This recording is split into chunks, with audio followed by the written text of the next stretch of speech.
Selamat pagi, kita bertemu dalam kasih Yesus Kristus.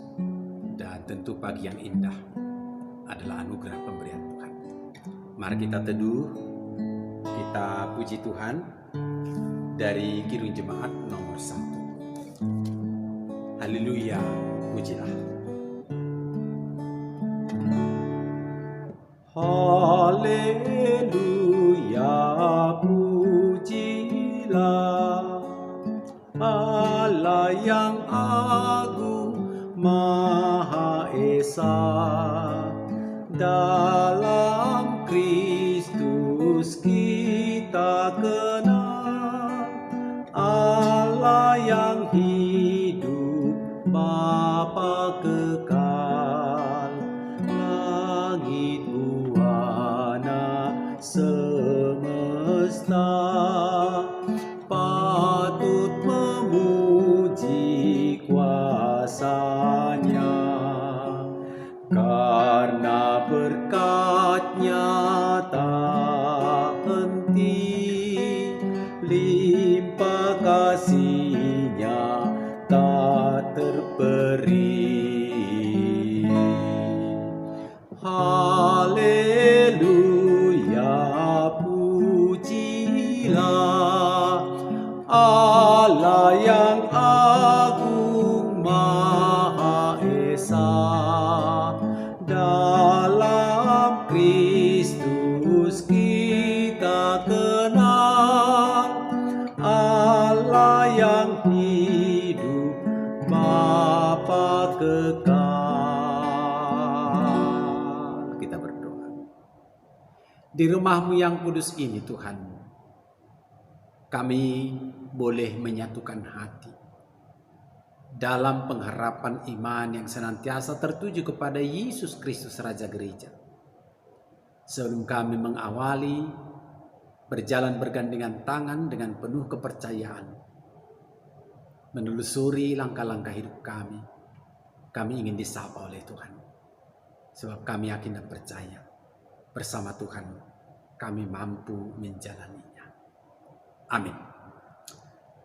Saudaraku yang saya kasihi dalam nama Tuhan Yesus Kristus, ayat harian kita di pagi ini yaitu dari kitab Injil Yohanes pasal 15 ayat 18. Demikian dikatakan. Jikalau dunia membenci kamu, ingatlah bahwa ia telah lebih dahulu membenci aku daripada kamu. Demikian pembacaan firman Tuhan. Saudaraku, nats ini merupakan bagian dari pengajaran Tuhan Yesus Kristus kepada murid-muridnya. Ada harapan-harapan yang ditanamkan kepada murid-murid itu menuju masa depan mereka.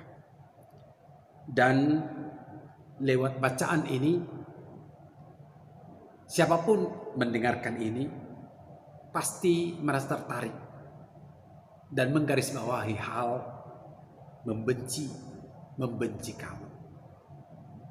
Kira-kira apa reaksi kita kalau ada yang membenci kita? Jangan-jangan spontan. Ya dia benci, ya saya benci. Dia benci saya, ya mungkin saya marah. Dia benci saya, ya sudah, sampai di sini. Nah mungkin begitu. Tapi itu adalah jawaban-jawaban yang sangat duniawi, saudaraku.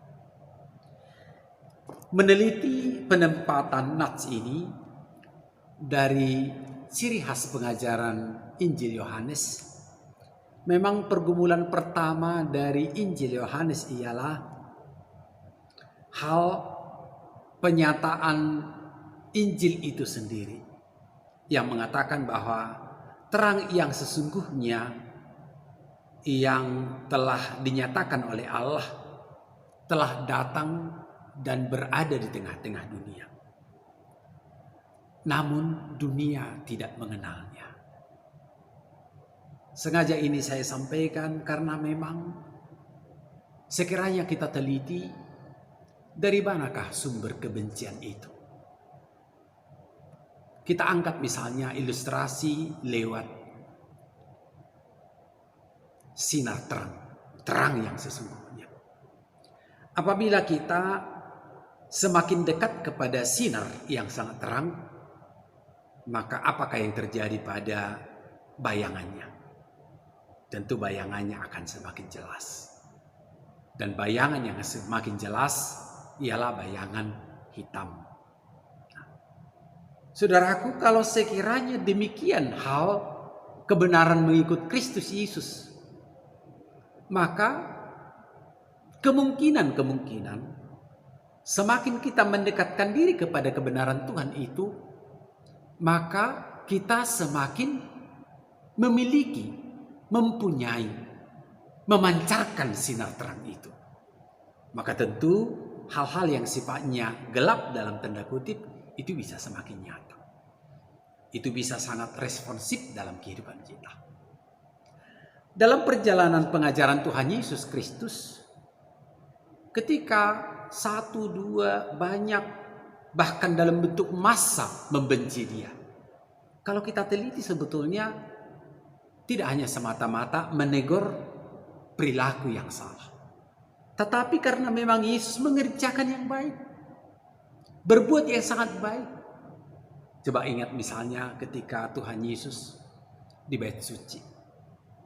Lalu ada orang yang memberikan persembahannya secara material sangat banyak. Tetapi di sisi lain ada seorang ibu janda memberikan persembahannya yang sangat terbatas. Lalu Yesus mengatakan bahwa persembahan ibu janda yang sedikit nilai itulah yang besar di hadapan Tuhan. Kita tahu itu cerita itu. Dan dasar pembelaan Tuhan Yesus ialah karena dia memberi dengan segenap hatinya. Saudara-saudaraku, pengajaran ini, hal jika dunia membenci kamu, ingatlah bahwa ia telah lebih dahulu membenci aku daripada kamu. Yesus mempersiapkan murid-murid yang akan berjalan ke tengah-tengah dunia. Dan pesan firman Tuhan itu, pergilah, jadikanlah semua bangsa muridku. Pergilah ke seluruh dunia, beritakan Injil ke seluruh dunia. Tentu firman ini semestinya menjadi kekuatan, benteng. Dapat kita bayangkan benteng hidup, di mana kita dikuatkan lebih awal dengan mengingat Tuhan Yesus Kristus, tentu dengan memiliki serta-merta bagaimanakah Yesus Kristus menghadapi kebencian itu. Saya ingin ajak kita membaca bagian dari firman Tuhan dari kitab Galatia pasal yang kedua ayat 20. Ini kesaksian Rasul Paulus, dikatakan demikian. Galatia 2 ayat 20. Namun aku hidup, tetapi bukan lagi aku sendiri yang hidup, melainkan hidupku yang kuhidupi sekarang di dalam daging adalah hidup oleh iman dalam Anak Allah yang telah mengasihi aku dan menyerahkan dirinya untuk aku. Ketika Yesus memesankan ini waktu itu, maka Rasul Paulus mengajar juga kepada gereja-gereja di kemudian hari sampai kepada kita sekarang. Hidup dalam Kristus itu adalah hidup mempunyai, memiliki dan menerima anugerah kekuatan, termasuk dalam menghadapi bentuk-bentuk kebencian dalam hal apapun. Saudaraku masih segar. Baru semalam kita menerima sapaan Minggu Rogati. Berdoa. Doa bisa menghadirkan saat ini siapapun, termasuk hadir di hadapan Tuhan dan menghadirkan Tuhan. Seberat apapun yang kita hadapi menyangkut orang lain, maka saat ini bisa kita hadirkan dia dalam doa di hadapan Tuhan. Saudara-saudaraku, sekiranya kita diambang kebencian, maka yakinkan diri, kita tidak pernah terjebak oleh rasa susah oleh kebencian itu. Sebagaimana firman Tuhan Yesus Kristus, mengasihi dan mendoakan itu tanpa sekat. Dan kita akan senantiasa berada di pihak Tuhan jikalau kita menyelesaikannya lebih awal, lebih dini, bersama-sama dengan Tuhan dalam doa. Maka apapun, jikalau mungkin ada tanda-tanda rasa benci dari kita tanpa kita sadari kepada orang lain, atau dari orang lain kepada kita, maka saat ini, di pagi ini, mari saudara-saudaraku hadir di hadapan Tuhan, lipat tangan, tunduk kepala di hadapan Tuhan, berdoa kepada Dia, dan yakinkan diri hari ini awal penyelesaian, dan Tuhan akan bersama-sama dengan saudara. Kiranya menjadi kekuatan kita berjalan bersama Tuhan dengan penuh berkat. Amin. Mari kembali kita memuji Tuhan dari Kidung Jemaat nomor 400, lagu yang tidak asing lagi, Kudaki Jalan Mulia.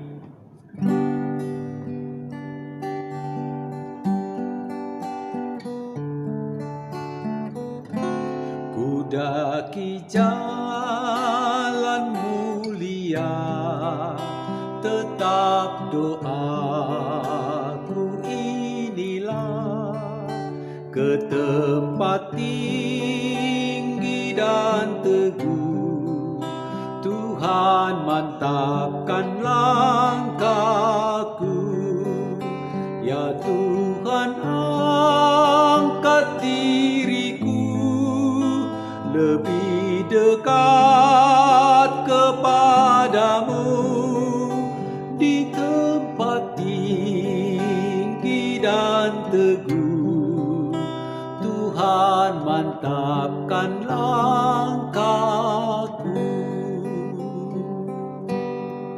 Mari kita bersatu dalam doa. Terpujilah Engkau ya Tuhan, amat indah dan sejuk di pagi ini. Tuhan membekali kami, membenahi kami, agar dalam hal apapun, termasuk dalam hal kebencian, kami diajak mengingat Tuhan Yesus Kristus Juru Selamat kami, Raja Gereja, yang saat ini kami boleh hayati Tuhan kehadiran-Mu dan kehadiran kami. Manakala setiap saat kami merindukan untuk hadir di rumah-Mu yang kudus ini, menyampaikan segala permohonan kami, harapan-harapan kami. Tuhan, kami percaya, kami yakin, kepada kami telah dititipi tanda-tanda pengasihan. Mengasihani siapapun, mengasihani termasuk musuh-musuh kami, bahkan yang membenci kami. Tuhan, kasih adalah besar, kasih Yesus Kristus. Jadikan kami Tuhan menjadi penabur kasih. Jadikan kami Tuhan menjadi penawar segala bentuk-bentuk kebencian. Jadikan kami Tuhan menjadi berkat. Berkati seisi keluarga kami. Lawatlah kami Tuhan dalam rasa sedih, dalam rasa duka, dalam pengharapan, dalam kelelahan. Terlebih-lebih Tuhan, lawatlah kami atas segala pengharapan kami. Jenguk mereka yang bersedih hati.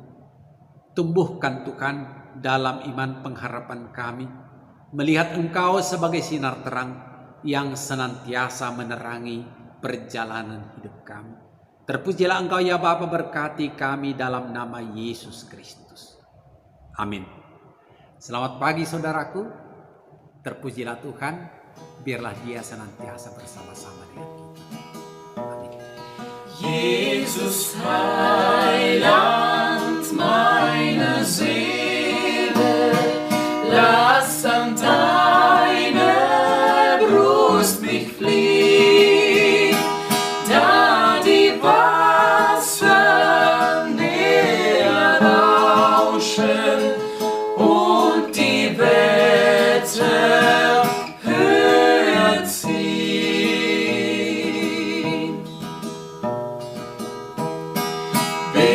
mich